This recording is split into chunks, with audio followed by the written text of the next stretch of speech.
GameSir has come out with another controller, but like the tarantula, it isn't your run-of-the-mill controller.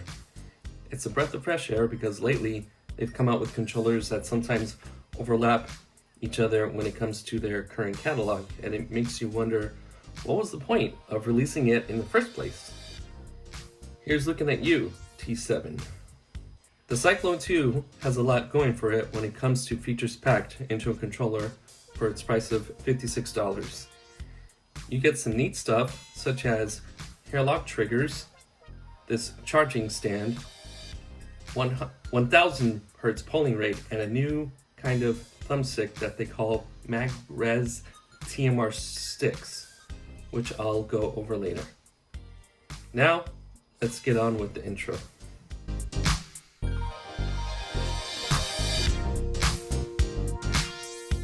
Now the Cyclone 2 looks like your typical Xbox-shaped controller that they're so well known for, but they've made some changes in the interior compared to the previous Cyclone that I reviewed. The controller has a textured grip back here, as well as here, and the D-pad to prevent slippage. Another new feature to the Cyclone series, but not to the GameSir controllers necessarily, is the lighting feature that you see around here. You can adjust the RGB effect through the featured software, which is another thing that I want to bring up with this controller. It finally features software where you can select your buttons, you can map them out to the rear, shoulder buttons, the rumble strength, the aforementioned RGB lighting, just a whole lot going for the controller. Now let's check out the thumbsticks, which GameSir calls Mag-Res TMR sticks. TMR stands for Tunneling Magneto-Resistance, which is basically a fancy term to say that it combines elements from Hall effect and potentiometer sticks. It has magnetic sensors that are more accurate when you provide input while consuming less power. While using them, I did notice that they were a bit looser than typical Hall effect sticks, while noticing that they actually were more accurate when it came to aiming and moving around. Now, whether the looser feel is a more ideal thing or not is totally subjective. I would prefer a little more stiffness in the controllers or the sticks themselves, pardon, but I also realized that I played without noticing any negative controls when it came to first-person shooters. GameSir says that there's something called a 12-bit industrial ADC chip, which stands for analog to digital converter. My only guess is that it's a special chip of sorts within the thumbsticks that acts as a sort of hybrid of the potentiometer and Hall effect sticks. Excuse me. Please don't quote me on that, but anyone with information on it, please leave a comment to provide any clarification.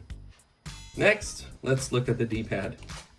GameSir lists it as a tactile switch D-pad. Surprisingly, compared to the Xbox offerings, this D-pad was actually very good to use in fighting games. So when it came to diagonal inputs, they were smooth and I found them easier to pull off with circular motions and charging moves without a problem. So a thumbs up when it comes to the D-pad of this particular controller. It's one of GameSir's best D-pads yet, and I wholeheartedly recommend them for 2D platformers. Moving on, we're looking at the Hall effect triggers, which can be turned into micro switch triggers using this slider here. So move it this way, and then it becomes a micro switch. So you can see how much they push back. That's actually pretty innovative. I like how they incorporated that feature. This is perhaps the cheapest controller I've witnessed that has what I prefer to call analog hair triggers. Just barely tap them and they fire off right away. Pretty impressive that GameSir is offering so much content for 56 bucks. I would deem this the value king. The face buttons are micro switch buttons. GameSir claims that they are good for up to 5 million clicks. Here's a sampling of the sound. They felt fine with a bit of a short travel distance, and they were efficient during gameplay, so really not much to say when it comes to that. Now, looking at the back of the controller was one of two things that I've found a little bit disappointing. GameSir still is stuck with two back buttons. Even the recent Tarantula is still stuck on two back buttons. The demand is there for four back buttons for pro gamer style gameplay. I think this controller would be good enough for tournament play considering how good the sticks and D-pad are, but definitely test the controller before you consider that idea, because results will definitely vary. But come on, GameSir, someday please get a 4-button controller out. People really want it. Other bits and pieces of details from the controller include a 3.5mm jack for those that want to play their games with headphones, the rumble motors, which are much better than the GameSir Nova, which for me hardly rumbles at all. The shoulder buttons are run-of-the-mill and don't feel like anything special, but they serve their purpose. The controller has a 1000 Hz polling rate in both wireless and wired mode. Another reason to consider this for tournament gameplay, if it works for you. You can switch between them and use custom gaming profiles when using the app. And later I'll show you how to switch between the profiles using key shortcuts. Rounding out the package is a charging stand that does feature RGB lighting. However, of course, it's not plugged at the moment. And as you can see here, you can use it to store the 2.4 gigahertz dongle. So it's a convenient little feature to keep everything in one place. So well done, GameSir, on this. Alright, first I'm going to show you how to change it between the different modes. First, we're going with the DualShock 4 or blue color mode. First, you hold the home button and the B button, and then you should see it flash blue. There you go. So that shows it's in DualShock mode. Now, of course, it has to connect to the system that supports that. Next will be green color or X input, Xbox input, and you hold X and the home button, and it turns green, and it's flashing green. Next we'll do Nintendo Switch mode, and you hold Y with the home button, and it turns red, and that tells you it's in Switch mode. And then finally, what they call HID mode, which is Android mode, is yellow color. And you press A and the home button, and it becomes yellow. Now for the back button settings, you would hold this M button that you see up here, and then the L4 or R4 simultaneously until the button flashes white, and then you press the button that you want to be programmed, and then you press the L4 R4 button again.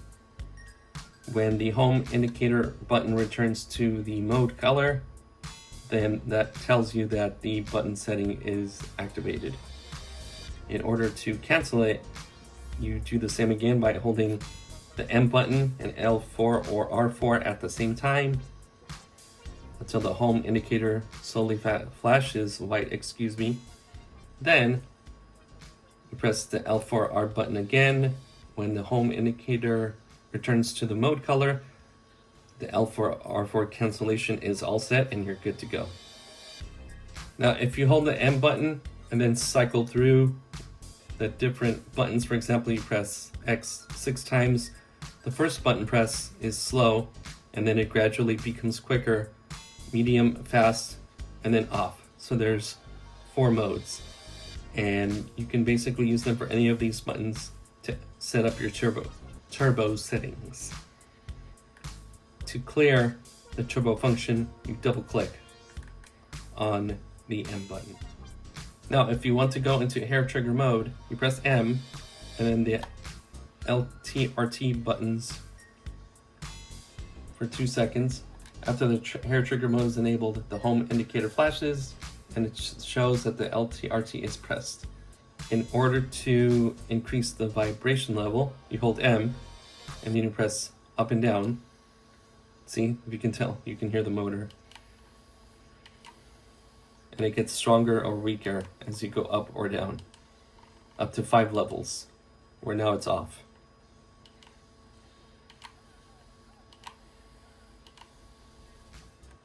Now right now I'm in Bluetooth mode, but if you hold down the view and menu buttons for 2 seconds, you can switch between the X input, NS, and DS4 modes.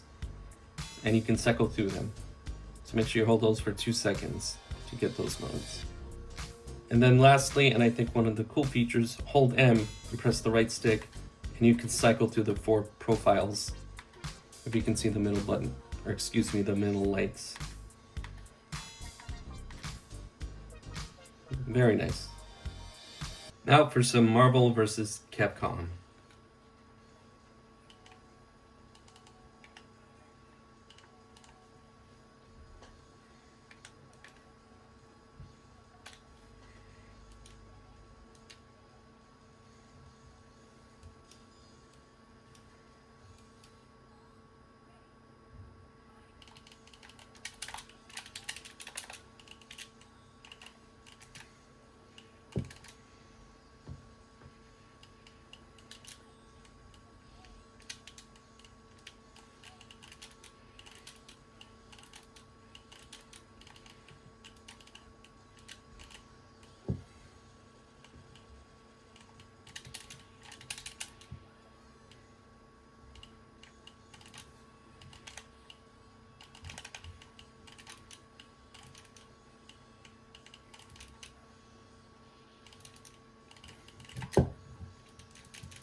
Now for some Doom Eternal in party mode.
Next up is Contra 3, The Alien Wars.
Overall, I think this is probably GameSir's best controller for the moment. I'm not being sponsored when I say this because I bought this controller out of pocket. So there's my disclaimer. This works great as a PC controller and for the Switch as well. Also compatible with Android and iOS. But I also think it needs the 2 back buttons to make it the complete package. Couple with it with a battery that is 860 milliamps that lasts between 2 to 8 hours, which is on the shorter side. And this is with the RGB on and off. You'll probably get 2 to 3 hours, up to 8.